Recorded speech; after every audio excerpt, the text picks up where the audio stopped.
Hey everybody, I wanted to walk you through an advanced editing software system just so you can kind of see the difference, because I've been showing you mostly on your phone, which I think is by far more effective and more efficient. But sometimes there's going to be projects, videos you're going to want to put a little more effort in. Maybe the hero video you have on your website, or one that's going out to all of your clients, or something that you do not every day, but maybe once a month, every couple times a year, whatever it might be. I've been using this system a lot more, and I've tried the big three. I consider this one of the big three. You've got Final Cut Pro, which is the Apple editing software. It's kind of the advanced version of iMovie.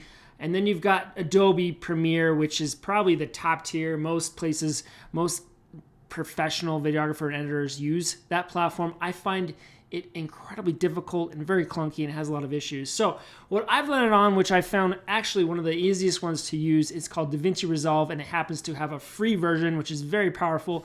And I've been editing. I want to walk you through here. I'm going to jump in and show you. I've actually been doing some more and more edits on here and putting together a video for my friend of mine, Andy Neary, who's been, I've known him for a long time. He's done some work with us. He's actually showed some of you some work. He's actually doing a lot of help in the health insurance industry, helping brokers get their name out, build brands. So those of you who don't know Andy, you should follow him because he's got good content. But this is a video that he sent over. He wanted me to do some work on. And what happened was he had three different levels of, two different camera angles and one audio file. So what happens, I loaded in a few, those three things, and then I loaded in a few more things that I wanted to add to it. So DaVinci's laid out in a really good way. You know, it might seem overwhelming at first, but whenever you're going to have multiple camera angles, you're probably going to go more advanced than on your phone, because you might struggle to try and overlap the two, sync up audio if you need to, because doing that on your phone is going to be really hard. It's not an easy way to do it, whereas in DaVinci it's very easy. But it flows really well. You can see here at the bottom of DaVinci, there's kind of this little picture here. This is kind of the media setup, right? This is where you're going to load the files in. You can just right click and import media. It goes right to your computer. You pull in whatever media. This is where I was pulling in the music. You can put it up here and kind of let it play. This is the music, or here's the video, right? So you can kind of over and see what you've got here. And then you go into here what we call the, well, they call it where you cut. Mainly you're adding the different layers of your video, and this is where you're going to cut out the stuff you don't want and keep what you do want. So there's two parts to this, and it seems really overwhelming, but this is literally just a 5-minute video on YouTube. It really wasn't as hard to do as I was thinking, but it did get a little more advanced as I added titles and logos and things. So you can see there's kind of 3 layers here. 1, 2, 3. I've got the main video. If I go over here, there's actually another layer down here where the audio is. So what happens, this green layer is the audio layer. This is my main layer where I have most of the headshots. You can see that's right at face, right on him. And then if I go down a little bit further to, say, right here, he had a second camera angle, which we layered on top. So if you think of this as what you do with your phone, where you have an overlay of another video, this is what we did. And both of the video files have no audio. I've deleted the audio from them because we had a much cleaner audio file saved on a different format. So a little more advanced there. You can see as we scroll along here, I was able to just cut. I'll show you an example. I highlight this, and you can do it a lot of different ways. There's a lot of shortcuts of things, but I literally will hit Command B, will cut it, or you could right click and it will hit cut. It will take the whole thing out. No, I don't want to do that, so I'm going to undo that. If I right click, I'm going to split, and see that put a split right where that is. So if you see here, now this is one section, whereas before, if I undo it, this was one whole section. So just like you do on your phone, where you highlight the section of the video and then you hit split, it's the same idea, right? And you can put those together, you can drag them around, you can move them around. So this would be here, so that if I hit play, see that? It's going to change it. So I want to undo that, move it back. And there's also where you get the cutting done, then you move to the next step, which is editing. This is where you can get even more advanced, and we've got features like titles, video transitions, audio files. You can do things that you would do very easy on CapCut or Splice as well. But one of my favorite features by far, and there might be a way to do this on Splice or CapCut that I haven't seen, but is this little thing right here, this little drag. You drag this here. So let me show you first what it looks like before that. So we switch camera angles. Goes from the overlay, boom, to the next one.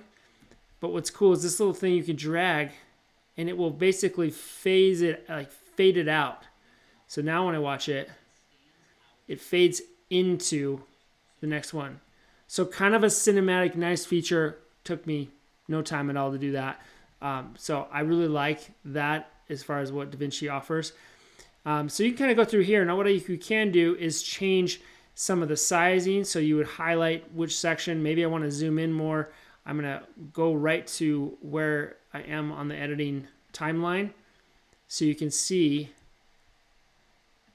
I want it to go right, let's go right there. If I wanted to zoom in, I can just highlight this. Oh, that was the wrong one. I need to highlight what I'm seeing in the screen on the top. See, it'll zoom in and out. I can move it up or down.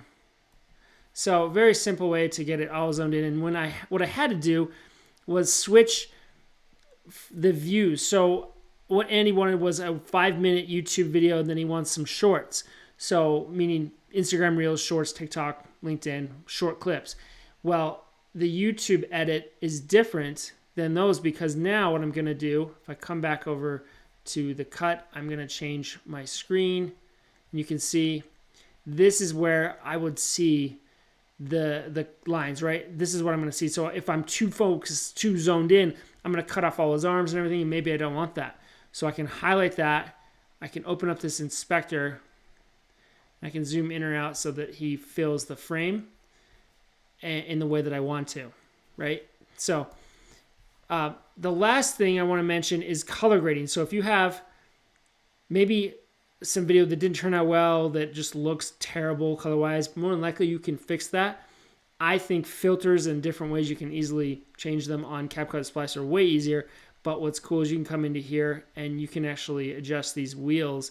And there's probably a whole nother episode I'll have to do about this.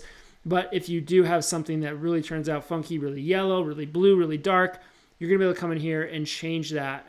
See, make it more blue, more red. I can do all this work and get it just how you want it. There's also some preloaded things you can do, and I don't want to get into that today, but just know that there's a lot of functionality out there. Then the music section, this is really helpful, and one that's not really available on your phone is if I'm going to run this, I can see on the equalizer what kind of, like, how the sound is going to actually come out, meaning I don't want it too loud or too soft, so you can get it just right so that is real close to the yellow but still staying green.